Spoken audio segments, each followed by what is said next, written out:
Well, it's a special treat to be in the studio with Dave and Daniel here. And I think it's cool that when we celebrate a 100th episode, that's a milestone.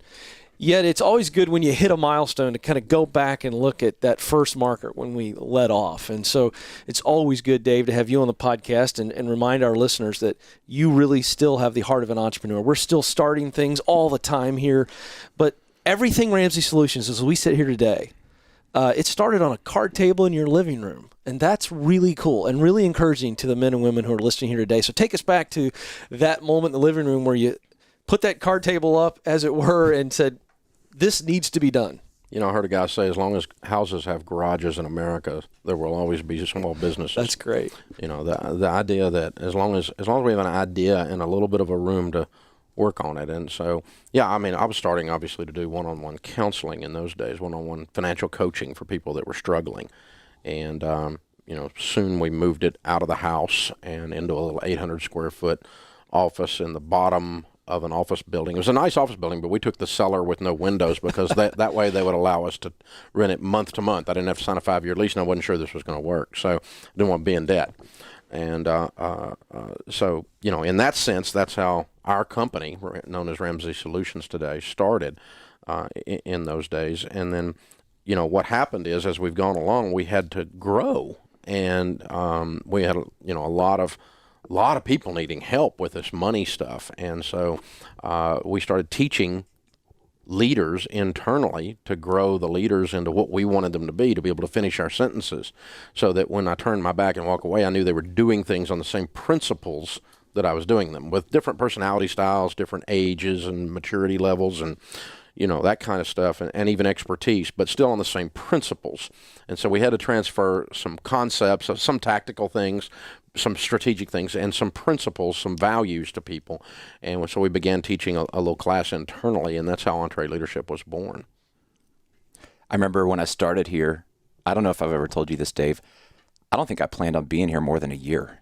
I came in, there was an opportunity, and I didn't have a vision for my career at that point.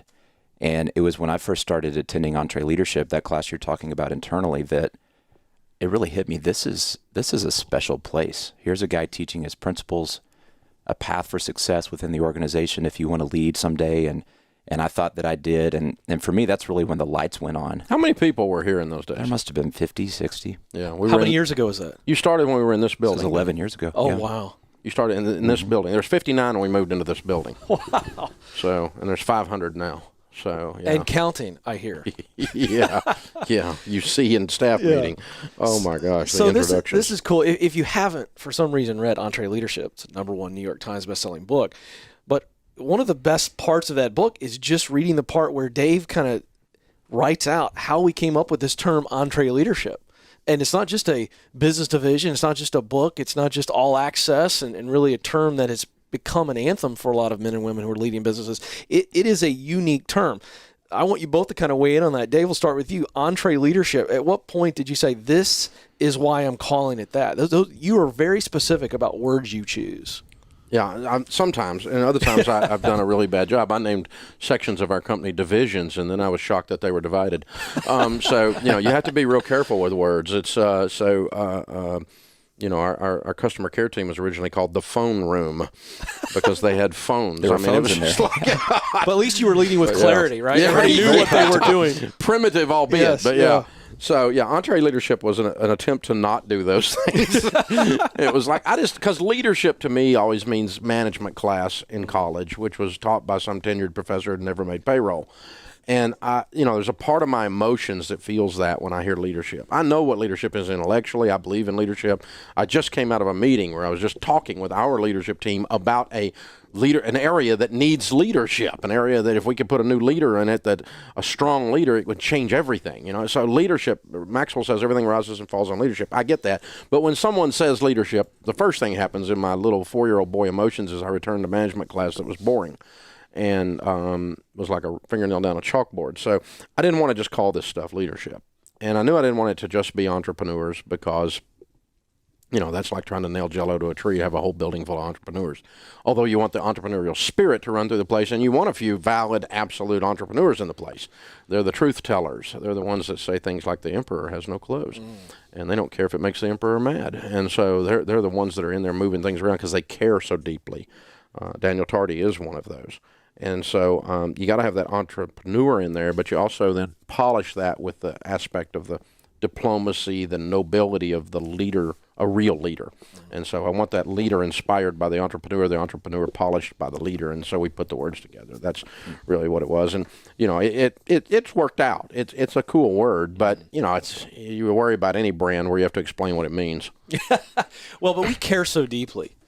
From everything we do, from the live events where Dave and Chris and Christy are out there speaking all around the country, and then, of course, All Access, which is an unbelievable online learning community, is how I would describe it. Daniel, talk about how it's flowed down from Dave over the years and the team you manage. What is it that drives EntreLeadership every day? Yeah.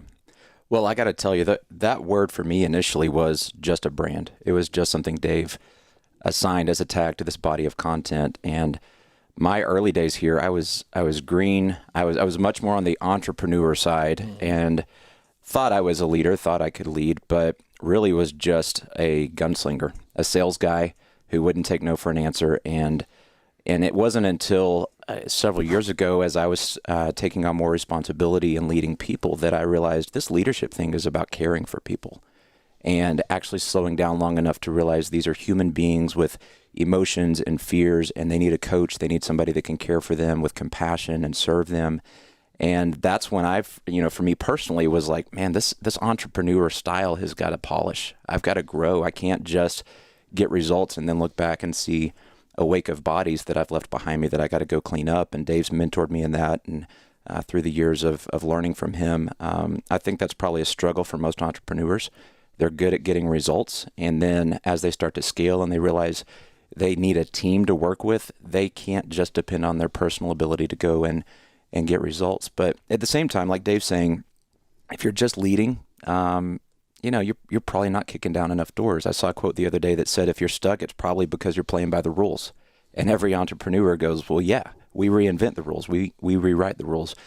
But at some point, bringing people into the equation ultimately is really the heart and the soul of what this whole thing is all about, and treating people well. I've seen Dave do this for so many years where it didn't make sense financially, it didn't make sense strategically, but it made sense for people and taking care of the team. And so that's what it's meant for me as I've watched Dave lead this organization. And you can't put a price on that. You can't buy that. You can't manufacture that. You can't come up with a formula for that. It's doing the right thing and taking care of people even when it's really hard. I get a front row seat when I get to go host these events with Dave and Chris and Christy and get to do these podcast interviews and see the emails that come in from listeners. And I'm curious for both of you here, to share the heart behind all of this is really to give ourselves away to help others multiply their work and what they're doing. And that's really the reward, is it not? When you meet people, Dave, that are at an EntreLeadership event and they keep coming back because somewhere along the way they connected with us and something we helped them do took them to another level. The most satisfying thing any human does is to give themselves away. And it's a paradox. We don't feel that. And it's the same thing with money and generosity. It's the weirdest thing that giving money away may be the most fun you'll ever have with money. But to serve, and particularly in this brand, because for me, I am an entrepreneur. I am an EntreLeader. I did start this on a card table in my living room. This is our playbook of how we came into the free enterprise system. I do think this is the greatest country in the world. I do honestly believe that anybody can be a millionaire. I've done it twice. I'm so dumb. It took me 2 times to get it to stick. So I think that you can have an idea, and in this culture, you've got all these technologies and tools and things you can get a hold of that are free now. And if you can't take an idea to market now, you're just not an entrepreneur.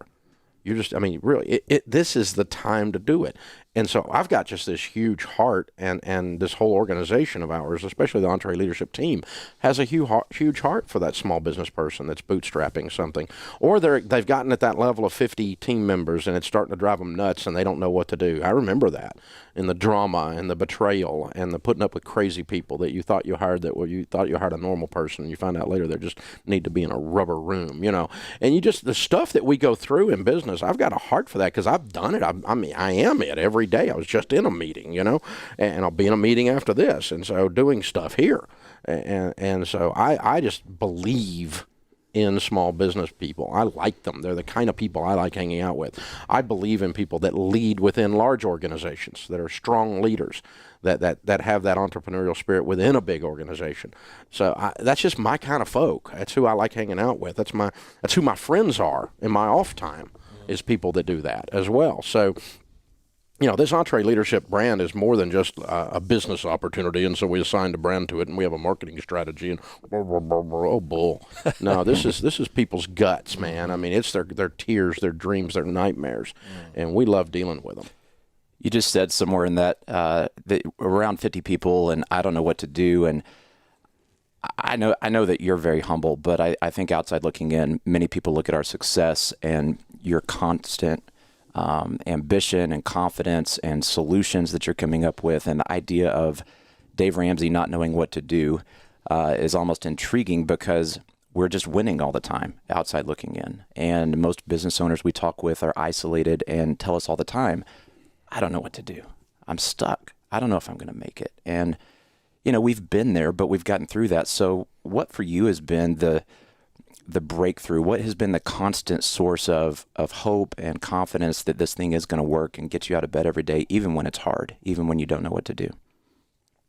It's probably a little bit too authentic or real to say, you either have to go do that or you got to quit. What are your options? You fight through. Or, you're climbing up the mountain. What are you going to do? Let go and fall off and die? I mean, what am I going to do? Quit and go get a job? Crap, no. So, that was just, it's like desperation is your other, it is a driving force. Yeah, Losing sucks so bad that it's not an option. People quit all the time in business. I know. Why has that never been an option for you? Because of what it would mean. The option when you quit is you're not really quitting. You have to do something else. And the other thing is just not as appealing as even though this is a stinky moment, even though I'm in the middle of crap or whatever I'm dealing with right then, betrayal or people hurt you, those kinds of things. That's real. They leave marks on you when you're doing this stuff. And even you're dealing with that. What's the alternative? The alternative is go do what? So that may not be. That may not be healthy, but it's just real. I don't really have any other option. I think, if I might, Dave, you correct me if I'm wrong. We've known each other a while. I think Dave's analogy of if I let go, I fall off the mountain and die is very, very real because this is his calling. So the concept of just quitting and losing is not just all of it. For Dave and a lot of men who are listening today, you're called to do it. And if you quit, Danny, you die inside. So I think the physical death is certainly a great analogy there because if you quit, you who are you? And so it's tough, but you got to stay with it. Is that true, Dave? I mean, for you can't see yourself doing anything else. But the other thing is, wherever you are, you're not going to know what to do. Right. That's right. All the time. That's right. There's no place you can go that you get away from hurt, or you get away from disillusion, or you get away from rejection, or you get away from confusion, or feeling inept, or feeling incompetent. I keep talking about this meeting I just came out of. I had 5 or 6 of our top leaders in a room because I'm looking at this business case of changing some stuff around, and there's a really good argument on both sides of this business case. And it's 2 positive things, really. It wasn't a negative and a positive. It'd be an easy decision. But I had to put some of our top people in a room, and I'm going, guys, I don't know what to do. I don't know what to do because I don't know what to do. So we sat down there and talked it through, and I don't think anybody in there slammed their fist on the table and said they knew they were right. But we finally did kind of come to a consensus on what to do, which was not do it. But, it's just you don't always know what to do. So what do you tell a small business guy, small business lady who's out there right now that doesn't have that team that they can pull into a room? Because so many entrepreneurs are isolated And we believe many of them are actually doing better than they think they are. Many of them have the raw materials. They're actually more successful inside than they're giving themselves credit for. But when the fear kicks in and that internal dialogue starts to kind of back them out of making the best decision, and they don't have the team to pull together, the counsel, the advisors, what do you tell that person? Because you've been there. You have to put together a band of brothers, a band of sisters. I mean, you got to have 3 or 4 people that are outside of your deal that you don't sign their check, that you have coffee with or have a Bible study with, or 5 people or 6 people. And they need to be people that are relatively successful. This is not somebody. I mean, this is somebody that has the same kind of a bent. That doesn't say, "Oh, you need to quit," because you don't want Eeyore in your coffee group, right? So, but you need people that you can bounce stuff off of, and I think you're right. We've experienced this here emotionally with the leaders that have been here a long time. The amount of money we spend on X, let's say a computer server, and we may make a $200,000 decision today on a computer server in 15 minutes and then find ourselves arguing for an hour over some $3,000 thing.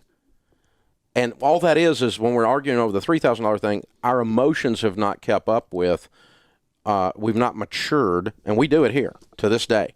We've not matured as fast as the business has grown. We are better at that moment than we think we are. We wouldn't spend time screwing with $3,000 otherwise, because we can make a big decision fast. But this one thing over here touches those old buttons back in the day, and you go back and you get down in the dirt, and you can't. So you're always, if the business isn't dying, if it's growing, you literally are always better than your emotions feel like you are, and you probably have not emotionally caught up to how good you are. You said the other day in a meeting, our emotions have a hard time keeping up with all these zeros.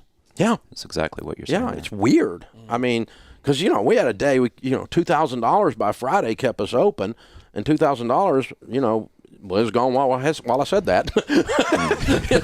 Yeah. It's just, it's just, my gosh, it's a different world. Well, there's always buckets going up and buckets going down. Yeah. And depending on what you're focusing on when you get out of bed or what's on fire the most that day could really impact your emotions. But it's hard to get your head around the right things. Talk about your Eagles group. When you said a band of brothers early on, you had a group that you kind of initiated and started that's become kind of legendary around here. Yeah, we just, I do so much that is ministry to mentor and help others through what we do for a living, whether it's Financial Peace University, whether it's EntreLeadership or whatever. I'm always teaching and lifting and guiding, and I didn't need a group where I needed to do that again. I do that already. What I needed was a group of guys that I could, in my case, that I could bounce ideas off of at a very high plane, business-wise, spiritual-wise, marriage, parenting. And so I put together a group of guys that they were already eagles. They were already flying. And eagles don't flock. And so you have to gather them, It's hard to get them in one place. But these are men that were top in their field of business, top in their field of ministry, whatever. We had a couple senior pastors in the group that were of large churches. We had a couple of very accomplished authors, a couple of home builders that were building lots and lots of homes. I mean, they weren't doing one house a year thing, that kind of thing. And so we put just quality guys in there. And we had some turnover over the years, but about the last 6 years, we didn't have hardly any turnover. It pretty well knitted and stayed together. But that group was together for 14 years, met every Wednesday morning. And was it always somebody I talked to about a business thing? Oh, no. Sometimes it's just some guys hanging out. But that's the guys that during that period of time in my life would have carried my casket. That's the period of time I did carry one of them's casket. I didn't preach at his funeral. One of them passed away. And that's the guys. That's your guys. That's your band of brothers. And for more than just business, but also for business. And so I got this thing where somebody's, I'm just so angry I can't see because of something that was done inside the business, and I got to have a place to download that other than my wife. My wife does get tired of hearing some of that. She needs to hear some positive too, and those guys, I go, yeah, man, I face that same exact thing. You need to just fire their butt, And I'm going, well, that's what I was thinking, but I don't want to do it while I'm mad. No, you don't need to do it while you're mad. You need to calm down, but that one needs to go, and you just get some verification of what you think you know is right. But if you're out there by yourself, you don't know. And they're not attached to anything, and you're just drifting. Well, there are things that are not appropriate to take to your team. Sometimes the team is the problem. You need to process that. Sometimes your spouse doesn't understand. Sometimes you're the landscape. Problem. Sometimes that's right. And I've had my guys tell me that. You're just being a freaking ego. You need to stop that. That kind of thing. So, Yeah, that is a big part of the equation. And, what we're doing with All Access, and I'm turning this into a product pitch, but the real genesis of All Access was to get rid of that loneliness and to give people a place to come for information, to plug into the mastermind groups. And that's the genius of that program, and it's Daniel's brainchild. But what he kept seeing was that need, and it's evolved into a product line. Well, I got to tell you, successful. It's been an experiment. We put a lot of features in there, video content and e-coaching and these different things, not exactly knowing what would be the favorite feature, if you will, but we just got a survey back from kind of a customer feedback thing we did this week, and heads and shoulders above everything else was this mastermind group concept where you're plugged in with 7 or 8 other business owners and have a conference call once a month. And effectively what the value proposition of the Eagles group you had transferred to men and women in the trenches every day doing this together. Because you got to have humans that have been there, done that, and some of them are wrong when they give you advice. I mean, you could have Job's friend on there, I mean, you could get bad advice, and you know that when you're asking for advice, but you're not sitting with this, who's your mentor? I have one mentor. That scares the crud out of me. I know it's okay if you found one, but Jesus is about the only one's up for it, as far as I'm concerned. And the rest of them are fallen people. So I need a consensus of more than one. And so the concept of mastermind group, or the concept of a band of brothers, or the concept of a group of guys in a Bible study that have business acumen to speak into your business and tell you when you're better than you are. And for that matter, to celebrate when you hit the dadgum field goal from 53 yards, and nobody's as excited as you when you do that. And who you going to tell? Your brother-in-law who's a failure? He ain't going to like it. He's got his spirit animal's Eeyore, so you can't do that. You got to have a group of guys that are winning, and so they want to celebrate with winners. That's right. And they celebrate in a way they get it. Like other kickers around the league, they root for other kickers when they kick a last-second field goal because they know what it feels like. Yeah. And that's the community aspect. Okay, this is fun. Real quick, I want to just get a quick glance into the future, Dave, if you will, because we are moving forward. We're very excited about what we're doing, and we think of an All Access. It's those kinds of dreams that become reality that help others, that really power us. So as we look forward briefly, Daniel, what are we going to see coming down the pike? Well, Ken, there's 27 million businesses in the U.S., and of those, 21 million have less than 500 employees. Wow. That's where the work is at. That's where business is happening every day. We believe small business is the backbone of this economy, and we're world class with our events. I mean, we have great content, but we have a huge opportunity and passion to go out and get to all 21 million of those. But it won't be all of them. But until we get to all of them, we're not stopping. Everything we can do with our events and our content, but certainly this All Access online program gives us the opportunity to get to people that couldn't make it to a live event, or that we're never coming to their town. Just the logistics on Dave's time and our other personalities. But EntreLeadership.com and All Access is becoming quickly the community for small business owners to hang out, to get into mastermind groups, to encourage each other. And it's not just all about us. They have great ideas that they're contributing as well. And so if you're looking for a place to connect and to have that lifeline, there's a lot of great resources out there. Check out your local church, check out your local groups, but All Access is the place that we really see as carrying the EntreLeadership brand forward and doing it in a way that empowers small business owners to grow themselves, their teams, their profits, using practical wisdom from EntreLeadership, but also from each other. And let me just mention this very quickly. There's no risk. Dave, Daniel, the team have set it up. We want you to try it. If it doesn't fit, you're out whenever you want to get out. But why wouldn't you give it a shot? It really is an unbelievable community. I get to talk to these people at live events, Dave, and they all just love it. I mean, it's like this greenhouse. Well, it's what they were asking for. Yeah. After we did a book, we did the events, we've done the master series, we, come into the city. Okay, but then you leave, and you leave me here by myself, Dave. You got me all jacked up. And so, it's the follow-up thing. And I want to circle back for something. This is our 100th episode. Yeah. And I think it might be interesting for folks to stop and think about this podcast. The podcast has become one of the top podcasts in all of America, and is most weeks the top leadership podcast in America because of the people we've been able to attract onto it as guests, and the information and the content and the quality. Of course, it's completely free. But here's what's interesting to me. I sat down here and looked at it, and I saw 100 episodes. You know why we started doing this? To promote the EntreLeadership book, to make it go number one on the Times. Sure. It was a marketing thing. Right. And we thought, let's get a bunch of podcast listeners and they'll buy the EntreLeadership book. And it's interesting that the tail has wagged the dog. in that the book is, it was number one on the Times, and it's continued to be a bestseller. It's done very well. I'm proud of the book.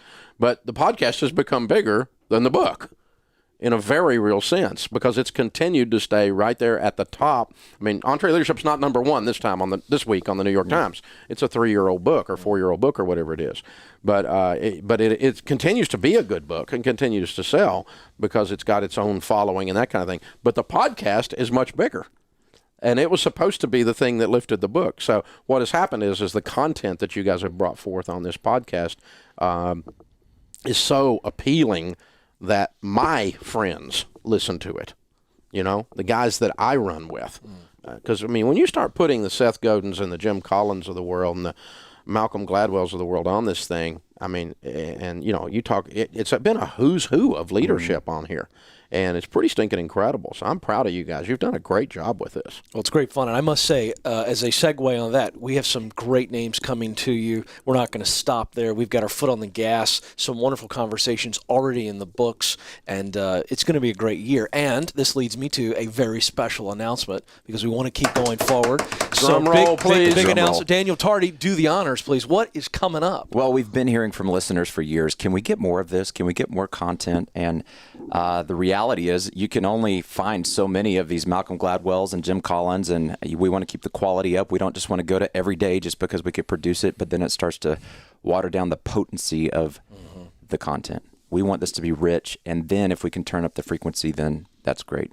But with Ken being here and the reviews of your talent in hosting this thing and our ability to continue to bring in incredible world-class speakers, we're now a destination.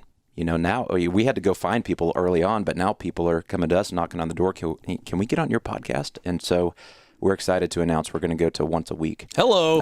Instead of once every 2 a week, weeks. people, in your inbox. That's either two places, really, actually. You go to EntreLeadership.com and get the podcast there. And we have all kinds of show notes and bonus video material. And then on iTunes as well. It's just going to show up. We're so excited about this. Yeah, and I know you are. And I know we've already got a lot excited. of conversations in the can. You're not going to tell them about any of them? Yeah, sure.